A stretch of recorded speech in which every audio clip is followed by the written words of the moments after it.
Стоматологторго барган учурда боюнда бар да. Гинекологуңуздан разрешение алып келиңиз деп жөнөтүшөт көбүнчө. Эмнеге дегенде өзү негизи боюнда бар аялдар менен башка гинеколог менен акушерден башка бардык эле врачтар иштегенден бир аз коркушат, потому что бул эки адамдын эмеси да, өмүрү, эки адамдын ден соолугу.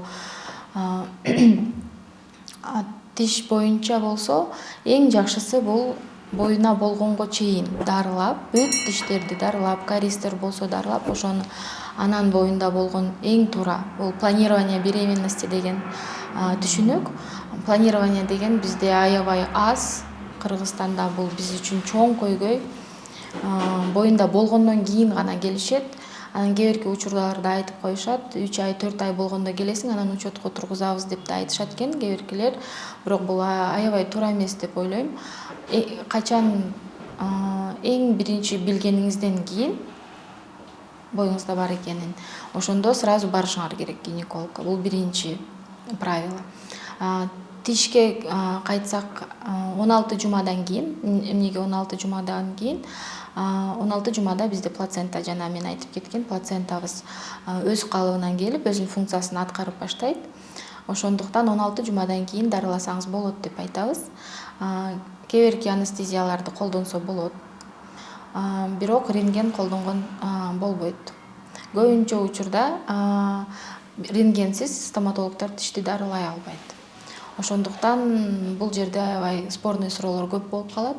Эгерде прям аябай гной болуп, воспаление болуп кеткен учурда гана рентген макул колдонуңуздар деп айта алабыз. Бирок анда балага кандай тиет таасири, ошону биз уже ойлонуп калабыз. Аябай кыйын учурлар болуп калат негизи. Көп эмес воспаление болсо макул анестезия менен, бирок рентгенсиз деп айтабыз. Ошондо жыйынтыкта кайрылса болот 16 жумадан кийин. Сөзсүз баягы гинекологдун көзөмөлү менен туруп. Гинекологдун эмеси керек, обязательно разрешениясы керек. Беременность кандай өтүп аткандан да байланыштуу да. Эгерде эко болуп же аябай көпкө күткөн, 7 жыл, 10 жыл күткөн боюнда бар болгон кездер болот.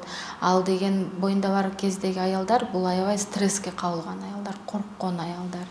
Анан еще тиш дарылап аткан кезде ар бир аял, ар бир адам коркот, стоматологдон коркот. Оору болушу мүмкүн, аябай кысылабыз, стресске кабылабыз, дарылар болот анын учурунда. Ошондо суу кетип калышы мүмкүн, преждевременный роды башталып калышы мүмкүн. Бул негизи биз мындай несерьезно относимся да, буга мындай орусча айткандачы. А так бул аябай серьезный эле нерсе. Тиш дарылоосу да.